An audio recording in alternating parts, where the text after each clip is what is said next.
안녕하세요. 남녀의 마음을 깨뚫어서 방법과 해법을 찾아주는 선혜입니다. 오늘은 섹스 얼마나 자주 해야 정상인가라는 주제를 가지고 방송을 합니다. 구독과 좋아요, 알람까지 설정해주는 센스 잊지 마시고요. 섹스 얼마나 자주 해야 정상인가 궁금한 이야기 중에 한 가지죠. 전 세계적으로 가장 많은 성관계를 하는 나라가 어디일까요? 프랑스가 1위입니다. 1년에 151회, 즉 일주일에 3회 정도 섹스를 한다고 합니다. 그 다음이 미국으로 1년에 148회이며 14개국이 평균이 112회로 일주일에 2회 이상 성관계를 가지는 것으로 조사가 되었다고 합니다. 물론 이것은 예전에 조사에 의한 것이니 지금은 더 많은 성관계를 한다고 아시면 될 듯합니다. 물론 나이에 따라서 섹스 횟수가 다르기 때문에 이 통계가 그렇게 큰 의미를 가지는 것은 아니겠죠. 또한 어느 조사에 의하면 일주일에 섹스라는 평균 횟수가 20세 이전에는 3.3회, 25세까지는 4.1회, 30세까지는 3.5회, 그리고 35세까지는 2.9회, 40세까지는 2.4회이며 40대는 1.95회이며 50대는 1.54인 것으로 통계가 나와 있다고 보시면 됩니다. 이 역시도 요즘이 더 섹스 횟수가 늘고 있다고 봐야겠죠.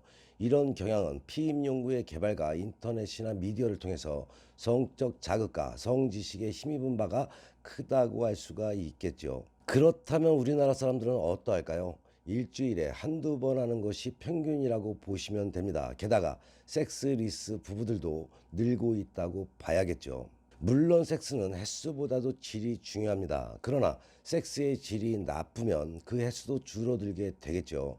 다시 말하면 섹스의 횟수가 줄고 있다는 것은 바로 섹스의 질이 나빠지고 있다는 말이기도 합니다. 그런데 섹스의 횟수가 줄게 되면 나중에 섹스를 하고 싶어도 하지 못하게 된다는 사실을 알아야겠죠. 남자의 중요 부위는 아침뿐 아니라 밤새 4회에서 6회 발기를 합니다. 이것이 없다면 성기 해면제 혈관에는 섬유화가 생겨서 피가 통하지 못하게 된다고 합니다. 그래서 한참 젊을 때는 섹스를 하지 않아도 발기가 되지 않을 염려가 없다고 봐야 되겠죠. 그런데 남자가 섹스를 하면서 성적 열등감에 빠지게 되면은 수면 중에 발기 횟수도 줄어들게 됩니다. 또한 나이가 4, 50대쯤 되고 나면은 이런 수면 중 발기 횟수도 줄어들어서 해면제 섬유화를 가속하게 된다고 합니다. 그래서 남자들이 아침 발기가 되면은 아직 녹슬지 않았구나 하며 안도하는 것이겠죠. 제이 라마르크가 제창한 진화설로 용불용설이라는 말이 있습니다. 그는 동물 철학의 제1법칙에서 다음과 같이 말하였습니다. 어떤 동물의 어떤 기관이라도 다른 기관보다 자주 쓰거나 계속해서 쓰게 되면 그 기관은 점점 강해지고 또한 크기도 더해간다. 따라서 그 기관이 사용된 시간에 따라서 특별한 기능을 갖게 되며 이에 반해서 어떤 기관을 오랫동안 사용하지 않고 그대로 두게 되면 차차 그 기관은 약해지고 기능도 쇠퇴가 됩니다. 뿐만 아니라 그 크기도 작아져서 마침내 거의 없어지고 만다. 사용하지 않으면 퇴화되는 현상이겠죠. 실제로도 섹스를 자주 하지 않으면 섹스의 질이 나빠지게 됩니다. 사람이 노화하면서 생기게 되는 미세혈류 순환 장애로 성성과 뇌하수체 기능은 물론이며 표적 세포에서 이를 호르몬에 대한 반응도가 떨어지는 현상이 나타난다고 보시면 됩니다. 그리고 성호르몬, 성장호르몬, 멜라토닌 등이 모두 줄어들게 된다고 합니다. 성욕이 약해지고 성적 자극에 대한 반응도 둔화된다고 보시면 되겠죠. 남성의 경우에 한 번 사정을 하고 나면 다시 발기되는 데 소요되는 무반응 시간도 길어집니다. 발기의 순발력과 강직도는 물론이고 극치감의 크기까지 모두 감소하여서 성적 만족도가 떨어지게 되는 것이죠. 하지만 나이가 들어서 신체적으로는 약해졌다 해도 섹스에 대한 관심과 관리를 게을리하지 않으면 죽는 날까지 섹스를 할 수가 있습니다. 비록 여자와 섹스를 할 여건이 되지 않아도 일주일에 몇 번씩 꾸준히 자위를 하게 되면 성기능을 계속 유지시킬 수 있다고 봐야 되겠죠. 게다가 자위를 통해서 성적 쾌감을 극대화할 수 있는 방법을 알고 있다면 오히려 성호르몬과 성장호르몬과 같은 화학물질을 생산하게 되어서 외모에 생기가 넘치고 혈색이 좋아지게 된다고 아시면 됩니다. 섹스를 주기적으로 한다는 것은 오랫동안 젊음을 유지할 수가 있다는 말이죠.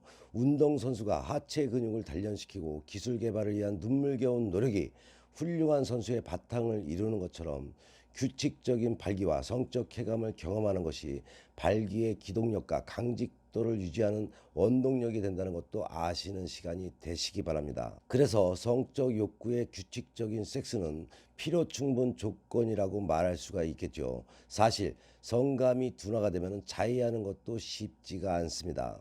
그런 경우라면은 야한 비디오나 사진, 에로틱한 소설을 빌려서 성적 환상을 끌어내는 것도 도움이 될 수가 있습니다. 그리고 파트너와 섹스를 할 때도 사정 위주로 섹스보다는 온몸으로 쾌감을 느낄 수 있게 스킨십을 충분히 선행되는 것이 남성의 성적 능력을 높이는 데 크게 도움을 준다는 것도 아시기 바랍니다. 남자의 성도, 여자의 성도 마찬가지로 끊임없이 신체적인 접촉을 통해서 성적 자극을 받아야만 성감을 높일 수가 있고 발기력을 강화할 수가 있습니다. 그래야만 양질의 성적 쾌감을 얻을 수 있기 때문이겠죠. 어떤 경우라도 남자는 일주일에 두세 번 정도 섹스를 하는 것이 오히려 젊게 사는 비결이라는 것을 아시는 시간이 되시기 바랍니다. 그렇다고 섹스를 할 때마다 반드시 사정을 해야 한다는 것은 아니겠죠. 양질의 성적 쾌감은 반드시 사정을 해야 얻을 수 있는 것이 아니라는 것을 아시기 바랍니다. 그렇다면 건강한 남녀의 평균 섹스 횟수는 얼마일까요? 그것은 사랑하는 마음과 관계가 있겠죠. 횟수가 중요한 것이 아니라 질이 중요하고 사랑하는 사이가 깊으면 깊을수록 관계의 횟수는 많아질 것입니다. 전자에도 말했듯이 자주 성생활을 하게 되면 남녀 할 것 없이 더욱더 건강하게 젊음을 유지할 수 있는 것을 꼭 기억하시고 사랑 많이 하시기 바랍니다. 구정이 며칠 남지 않아서 1년 재수를 활짝 열어놓게 하는 팁을 알려드리겠습니다. 부부나 남녀가 구정 전날 각자의 팬티를 바꿔 입고 잠을 잔 뒤에 아침에 일어나서 입었던 팬티를 벗어서 팬티를 둘둘 말아서 마당에 있는 집은 마당에 묻거나 팬티를 불에 태우게 되면 1년의 재수를 얻을 수가 있는 방법입니다. 물론 안 좋은 것도 액땜도 할 수가 있으니 아마도 이 방송이 나가고 바로 구정이 될 듯합니다. 이 방송을 보신 분들은 꼭 그리해서 한 해에 재수문을 활짝 열어서 좋은 일만 가득하시기 선해가 기원합니다. 살아감에 있어서 가장 중요한 것은 요즘 사회에서 돈이 될 수 있을지는 몰라도 그 돈도 가정이 편안하고 행복해야만 돈도 따라붙는다는 것을 잊지 마셔야겠죠. 도움이 필요할 때는 주저없이 선혜에게 상담받으시면 의외의 지혜와 해법을 얻을 수가 있습니다. 선혜의 두 방송은 좋은 운은 만들어 잘 살고 배워 잘 살며 깨닫고 반성하며 지혜로운 삶을 살아가자라는 방송인 만큼 좋은 운 만들기 방송 잘 보시고 화목한 가정 되셔서 좋은 일만 가득하시기 바랍니다. 더 흥미있는 이야기로 다음 방송에 만나 뵙겠습니다.